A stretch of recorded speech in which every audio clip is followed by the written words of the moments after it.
Welcome to today's quick video on this Addiesdive Quartz powered Explorer Homage. This is running the VH31 movement. Really cool movement. Would love to see other micro brands and other AliExpress brands use this movement, and would love to see other homages of popular watches utilizing this movement. You end up with a thinner case profile and you don't have to worry about power reserve, and you still get that nice sweeping movement from the seconds hand. But enough of that. You guys want to find out more about this watch, so I'll give you the dimensions and give you some of my thoughts on what it's been like for about a week or so that I've had it on my wrist, and I'll give you a quick size comparison next to some other popular watches at the moment in this 36mm size range. So with that being said, let's go over the dimensions first. So this is listed as a 36mm diameter. It is actually measured at 37mm for me. It's got a 46mm lug tip to lug tip, and it's got a nice slim case profile. Thickness is 11.4mm up to that domed sapphire crystal, and that crystal does have a noticeable blue AR coating. I don't know where you guys stand on that, but I'm not a huge fan of the blue. It's a bit too strong, and I've seen it on some other watches, and it's a bit distracting. I would prefer a clear AR coating, but let me know your thoughts. Chime in the comments below. I've read a lot of other YouTube comments on other videos and reading on forums and on Reddit, and the blue AR doesn't seem to be popular, so I don't know why they keep using it. Anyways, moving on to the rest of the specifications. So the lugs are actually 19mm on this guy, and the bracelet does taper down to a nice narrow 16mm, which is what you'd like to see. And then it's got the signed clasp with 5 micro adjustments, and the micro adjust holes are actually kind of oval shaped the way they've been drilled in, but they do seem to function just fine. The clasp itself has a nice machined mechanism. Closing action feels okay. Doesn't feel too cheap, not as solid as for example San Martin, which does seem to be setting the standard, but of course they're much pricier. Push pins for the construction of the bracelet, really easy to size. The links themselves appear to be solid, and the end links are also solid, but like I said, they are 19mm wide, so it'll definitely limit your strap options. I was able to fit a 20mm Tropic strap, and then it's got the signed crown on this side. Bracelet quality, while we're discussing the bracelet, is just okay. Pretty much what you would expect at this price point. And I'm seeing this for about $100, but prices kind of seem to vary on AliExpress, but this is definitely one of the cheaper watches on there. But the bracelet is a little bit sharp on the edges of the links, so it digs into your wrists a little bit. The clasp does have some roughness on this side and a little bit on the ends there. The inside portion that's touching this, wow, this is really sharp. That just poked me, so watch out for that. Not the greatest details in the finishing, but the part touching your skin on the inside is okay, just the sharp edges, usually on the sides. And I was able to get a comfortable fit though, because of the amount of micro adjustments. Of course, there are no half links with this bracelet, and the link, articulation amongst the links is okay. I felt a little bit of binding towards the end here. Sometimes this first one does bind a little bit. It does have the female style of end link, which is nice. The finishing of the bracelet seems to be okay, of course, you know, all brushed. Doesn't match the circular brushed lugs, and of course this one does have the longer lug profile, and they slim down, and the bottoms of the lugs are also, or excuse me, the ends of the lugs also do feel a little bit sharp. Again, you wouldn't expect the best finishing at this price point, but I'm just informing you about what I see. The other thing that I constantly keep feeling as I move the watch around is the underside of the case, which has that nicely done engraved logo, but it does feel rough to the touch. Now let's take a closer look at the dial. Not much really to say about the dial. I guess a couple of the questions that folks might have would be around the indices. How thickly are they applied? And you can see here, hopefully the camera's picking it up. They're nicely done, and we'll take a Lume shot towards the end. Of course, nothing like a diver style amount of Lume, but it is decent enough. The hands and the indices, the color matching is just fine. I didn't really notice any kind of a major mismatch on the shade of the BGW9 application, which is good. The handset sizing seems to be okay, so the proportions of the handset seem to be okay. The tip of the hour hand, for example, gets pretty close to the indices. The minute hand reaches basically all the way to the minute tracker, and then same thing can be said about the seconds hand. Case finishing up close, you can see it's got the polished bezel, brushed lugs, as I mentioned previously. Case finishing is good. It's not terrible. Pretty decently done. Impressive for sure at this price point. Nicely polished side there. Really like the side profile of this one. Nice and slim. So really neat little watch here. If you can pick it up at a decent price, then I mean, why not? It's a nice grab and go piece. You don't have to worry about power reserve or a thick bulky movement. Interesting little piece. So let's just unscrew the crown to see what that looks like,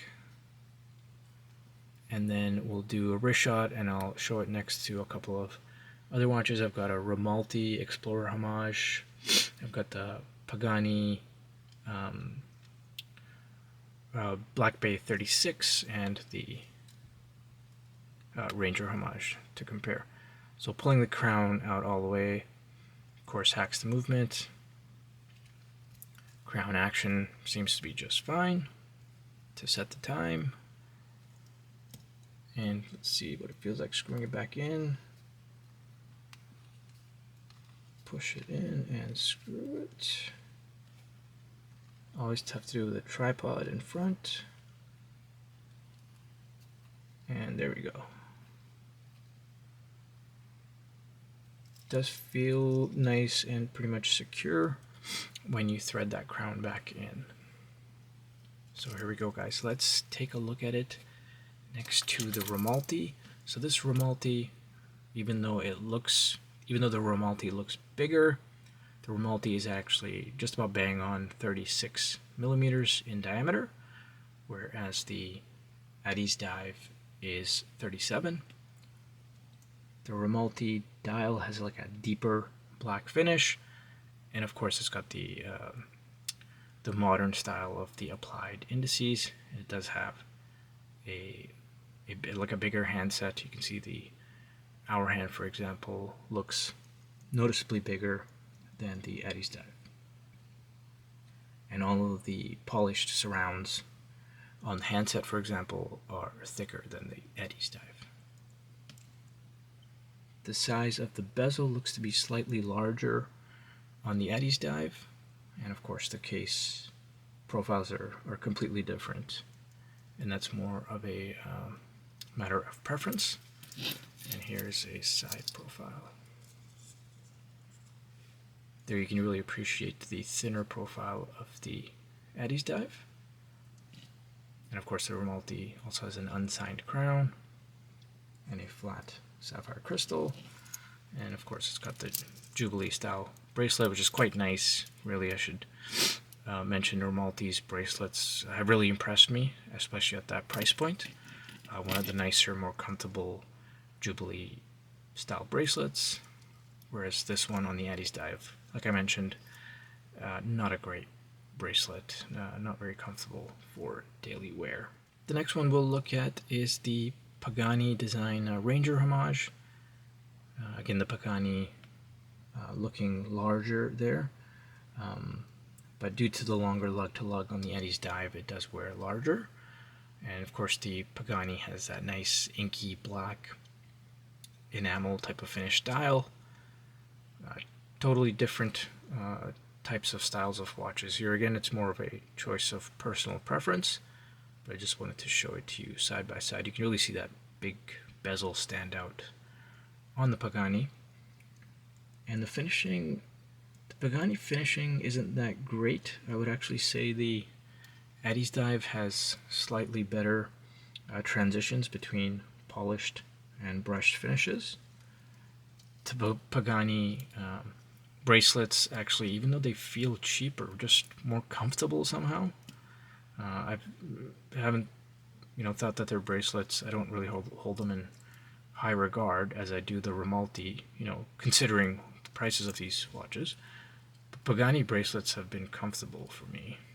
So, I don't know, what do you guys think? What's been your experience if you've had these type of watches from Pagani or the other models from Addiesdive? This is my first Addiesdive. And here it is next to the Black Bay 36 Homage from Pagani Design. The Black Bay Homage here, this one also 36 millimeter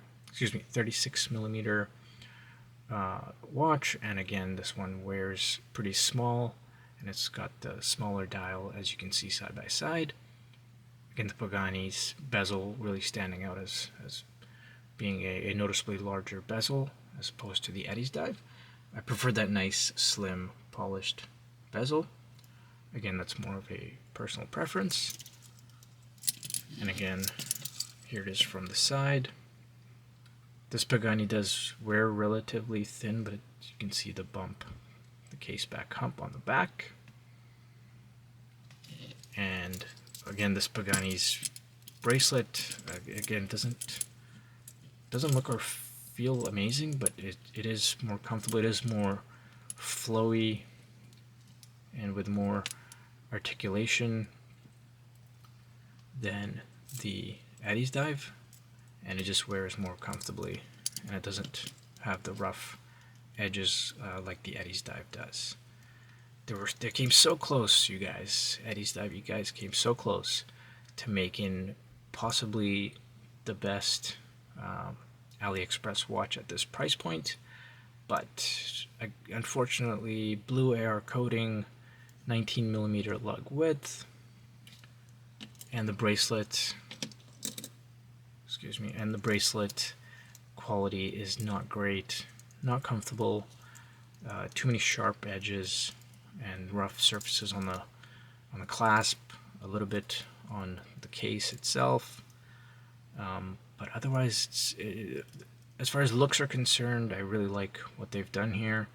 I do like the case proportions and the case design. The finishing is really nice for this price point on the case, at least. Yeah, let me know your thoughts, and let me give you a wrist shot and a lume shot. And in case you're wondering, I am wearing the Citizen ProMaster Titanium today, and I've got it at the moment on a Dan Henry Tropic strap. And yes, I have a problem. I am way too much into Tropic straps, but here's how this puppy looks. It just felt like a titanium watch type of a day. And here it is on my 6.5-inch wrists. Fits nicely. I get a perfect fit with the 5 micro adjustments on the clasp, which is really nice. And the watch sits really nicely with that slim profile. I have enjoyed wearing it. Bracelet, is it, like I said, not the best. as far as comfort, and I am pretty picky with bracelets, so you may think it's okay, and again, that's perfectly fine. But if you want my opinion, I'm not a big fan of the bracelet. I do like what they've done with the case, and I love the idea of using this quartz movement and the package that it results in. I love the grab and go ability to be able to just pick this up and go and not have to worry about the dreaded power reserve and having a bunch of dead automatic watches in my watch case. Alright, let's go to a Lume shot and then we will call it a day. Make sure you check out my other videos and subscribe to my channel. And here we go, guys. Here is the Lume shot. So here is the Addiesdive after getting charged up by my studio lighting. Looks pretty good, of course. Heavier application on the handset. And just while we have it all here, with the equal amount of charge, you can see the Romalti. And again, I brought in the Romalti because I thought it would be a good comparison because it's not much more expensive. It's one of the cheapest automatics that you can get as far as Explorer Homages. And just for comparison, we'll bring in a couple of the others that we looked at. Here it is next to the Pagani. Pagani surprisingly bright. And we will bring in